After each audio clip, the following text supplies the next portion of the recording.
Welcome to another episode of the Bulldog Business Show. I'm your host, Scott Grawe. I'm Dean of your College of Business here at Mississippi State University. Don't forget that we are available via podcast as well as on YouTube.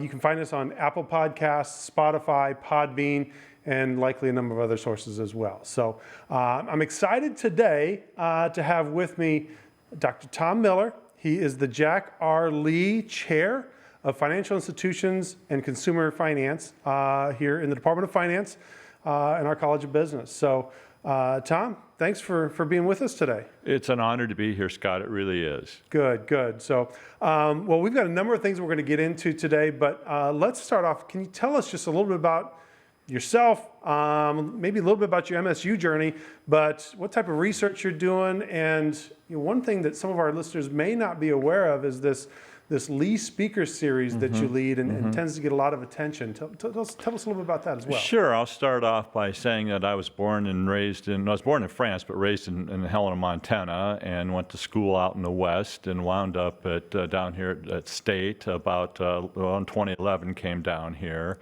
And along the way, I was working in derivatives research, but not very many people read that research.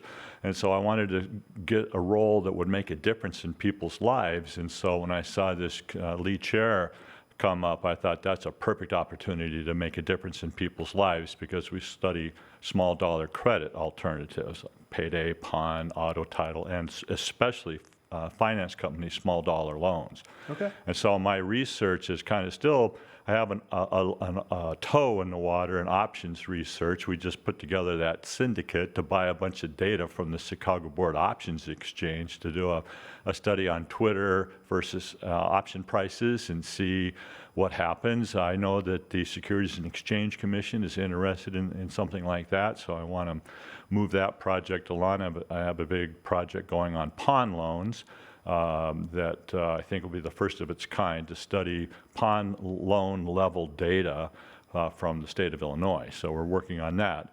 And I'm also working again on more consumer credit related things. Like I just had published an interest rate cap paper that's gotten a lot of press actually, and want to do some extensions on that, look at the Military Lending Act, et cetera. But the Lee Chair Speaker Series was a brainchild, just came up and said, we've had it for 10 years now, and it's gone on both sides of COVID. But what I want to do is I spend summers in Washington, D.C. For about 6 weeks. The lead chair sponsors me to go there and meet people, go to Capitol Hill, talk to congressional members and their staffs about different policy issues. And I thought, well, we want to bring somebody from Washington back to Starkville to talk to us about what's going on in Washington, D.C. So we've had a current commissioner of the Securities and Exchange Commission, a past director of the the Consumer Financial Protection Bureau. Her number 2 was here.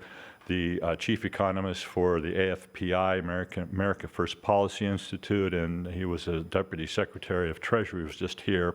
So we've had a wide range of people to come and talk to us. Professor Todd Zawicki was here, Mark Calabria was here. Just a wonderful group of people that took time and effort to come and hang out with us and have an SEC football weekend courtesy of Mr. Lee. So it was a terrific deal. Great. And the type of research that you're doing and the subject matter that you're addressing, I'm guessing you're one of a small group of researchers that's really digging into. You mentioned some of the pawn loans. Nobody's really done research in that area before, but yet it's still something that's very important to a lot of consumers out there. Yes, that's right. Access to credit is important for everybody, and I think the policymakers kind of tend to forget that people without a lot of money still have need for credit. And in our Illinois rate cap study, we found, in fact, that when Illinois put on a 36% all-in rate cap, credit was lost to people with low credit scores. People with high credit scores still did fine, but people with low credit scores didn't do well. And so the idea of the cap was allegedly to make loans cheaper for people, but what it did is just made loans less available for people. Okay. And so I go to Capitol Hill and talk about those results to people quite often. They're surprised by the result. Well, yeah, because you're dealing in an area that's not just important to a large segment of the population, but it's also an area that's subject to policy I mean, this is something that politicians take to heart and would like to weigh in on as well. Hence your frequent travel to Washington. Exactly right. And 36% sounds really high, but on a small dollar loan, it's not many dollars. So for example, if you have a $1,000 loan at 36% interest, that's $100 a month. Double the rate to 72%, that's $119 a month. Wow. So it's not much different, really, and people don't understand why in the world would people need a $1,000 loan or a $1,500 loan. It's because they don't have the resources. They don't have a credit card, they don't have a bank account, et cetera. And so they know, they're smart enough to figure out where to go to get credit. But right. So the finance companies stand in there to provide access to credit. And they only take 60% of the people who apply for a loan get it. So they're very careful in underwriting. Yes. Well, we're going to put a pin in this conversation right here, and we're going to come right back and finish with Dr. Tom Miller. Mississippi State University's College of Business creates connections that can change lives, with more than $2 million available in scholarships next year. Take advantage of the top research institution in the state. Professors have practical experience in their field, and students have the opportunity to work on live projects with partner companies. Earn your MBA online in as few as 10 courses from U.S. News & World Report's Top 100 program. Give your business career a head start. Visit business.msstate.edu to learn more.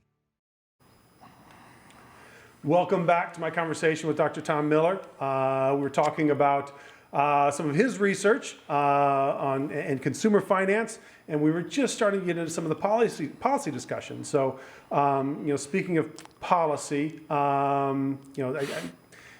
depending upon when you are listening or watching this video, we just elected a new president who's going to be taking office here in a little over a month.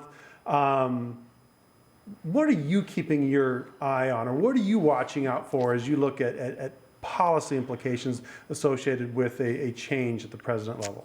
Well, that's a great question. Really what I'm looking for is to see how well President-elect Trump can implement the policies that he has cooking. He spent 4 years, the America First Policy Institute and others have drafted lots of policy for him to implement.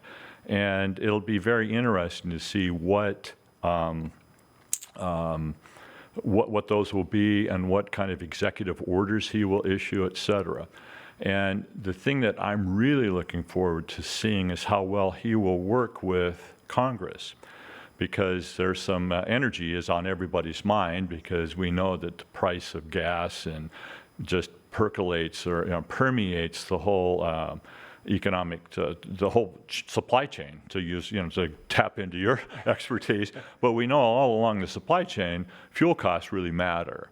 And people are worried about, price of eggs and butter and it's potato chips, et cetera. So if we can lower fuel costs, that will help reduce those relative prices. Now, I want to just touch on inflation very quickly and say the inflation rate is a rate of growth in all prices.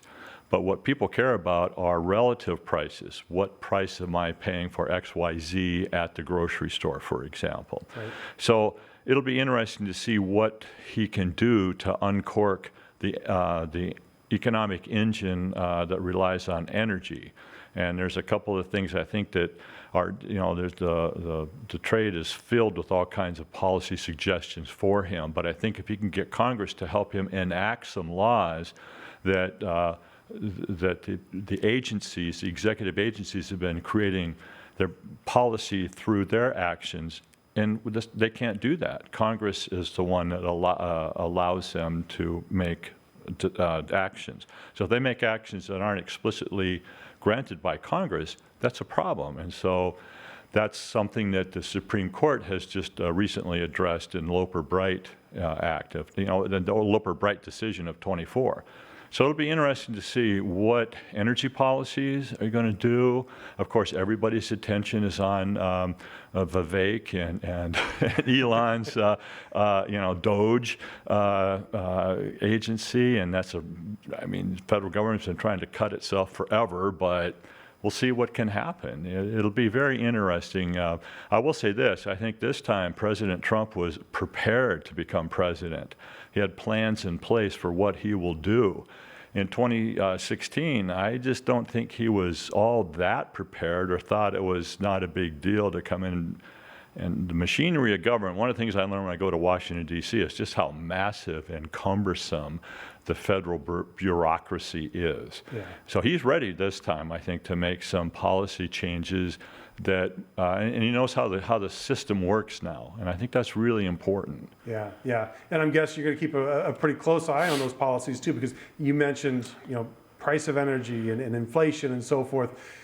Depending on where prices go to the average consumer, their access to credit may or may not become more or less important. Yes. One of the questions that I've got, particularly as an academic, you spend your time digging into the research and looking at these things. You referenced earlier this research on pawn loans and so forth. To what extent does the research that you're doing and your colleagues inform legislators and policymakers so that we know that some of these policies that are being created, are to some extent anchored in research and what we know to be true based upon the empirical studies that you're doing? Yes, that's a great question, because it takes time, as you know, for academic studies to get published, go through the refereeing process and get out there, and then takes time for people to read those and summarize them into policy pieces or white papers, et cetera. Now, our interest rate cap study was done in record time. From the time we had the idea to the time we got it published, it was probably around 18 months is all it was. And there's been a national push for a 36% interest rate cap nationwide. And without knowing the true effects of what happens when we put on an interest rate cap. Now, we all know that any kind of price control just distorts the market. And so, but we don't have any evidence of that, but now we do. We have this one paper, for example, that shows the effects of an interest rate cap, for example. Yeah. So, and that's one of the things I think is important for our audience to understand is that, even as academics, who we live our lives on these college campuses, but one of the things that we're very proud of here at Mississippi State, especially within our College of Business, and I can tell you that it's true across campus, our faculty stay engaged and what are the implications, what's going on, and what can happen as certain decisions are made at the federal, state, or even local level. We could talk for a long time about this, and I do want to make sure that our audience knows that regardless of who's in office, we've got faculty here on campus who are keeping a close eye on what's going on, and we're going to keep studying the impact of decisions and what that means to the everyday consumer. So thanks for watching, and we'll see you again next time.